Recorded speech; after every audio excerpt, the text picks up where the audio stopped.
All right, folks, this is another edition of what I'm reading.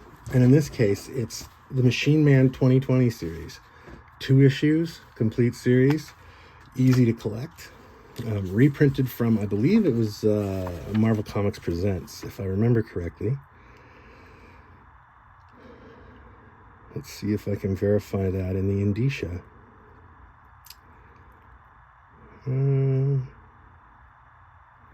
It's reprinted from somewhere, and to me the looks of it was definitely Marvel Comics Presents. But Machine Man 2020, great story.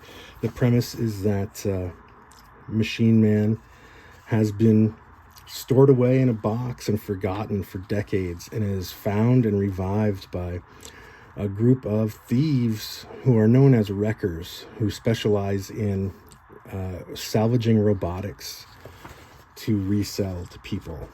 And they discover Machine Man and they put him back together. And it just so happens that the biggest company in the world is run by one of his arch enemies from the past, and they're the ones who put him in storage, so to speak. And so it's about this dystopian future where the wreckers and other people who are just trying to survive and salvage robotics to make a living are being pursued by the powers that be. In this case, Sunset Bane, who is a villain from the older Machine Man comics. I haven't finished reading the second issue of this. There is only 2 issues in the series. I'm about halfway through the second issue, which is why this is something I'm reading.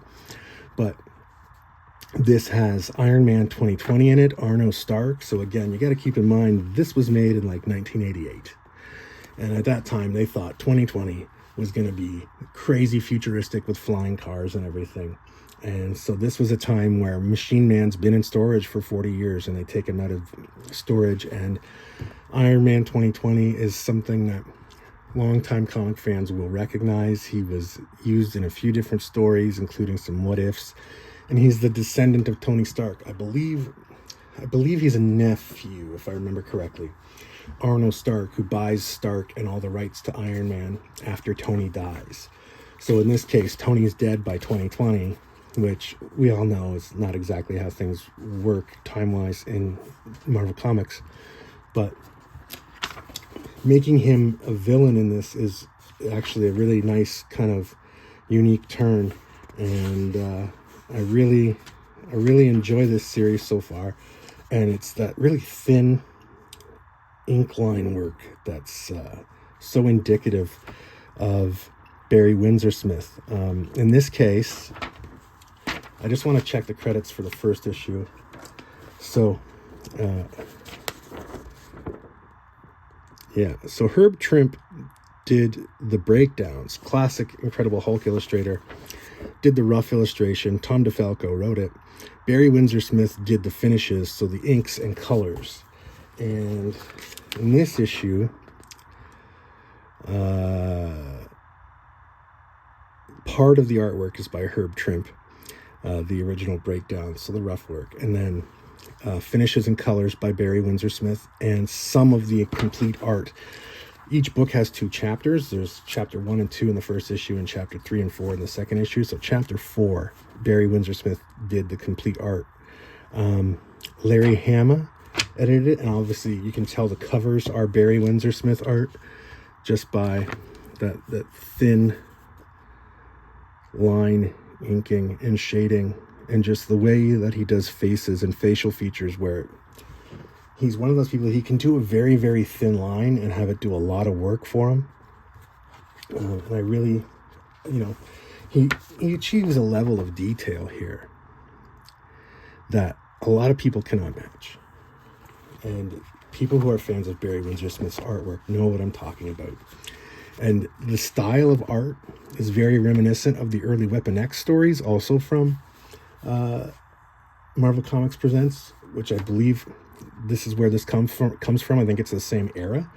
He drew this either before or after he did the Weapon X story that tells the origin of Wolverine in Marvel Comics Presents. But really fun stuff. And there's a lot of little plot threads that I'm like, we've only got half an issue left, and I don't know how they're going to resolve these. So I'm really pulled in. I'm really wondering how some of these storylines are going to be resolved. And I'm really looking forward to finding out.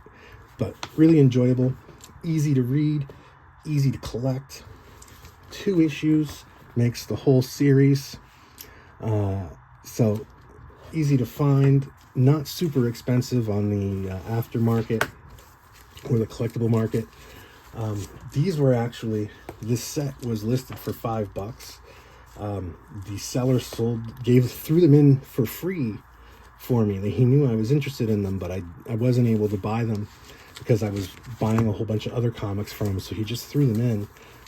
They've got these silver snail price tags on them that were $2.95 originally. So he may have been selling them for less than what he paid for them, which can happen sometimes. That's kind of part of being a comics dealer. Sometimes you make money and sometimes you lose money, and sometimes you break even, and sometimes you're okay with it however it turns out, because you've enjoyed the comics already and you've gotten some value out of them. So selling them for a little bit less than what you paid isn't the end of the world. For me, I really like this series. I really recommend it if you can find it. This is in my personal collection. I haven't finished reading it yet, so it's not going to be on the website anytime soon, if at all. But great stuff if you can find it.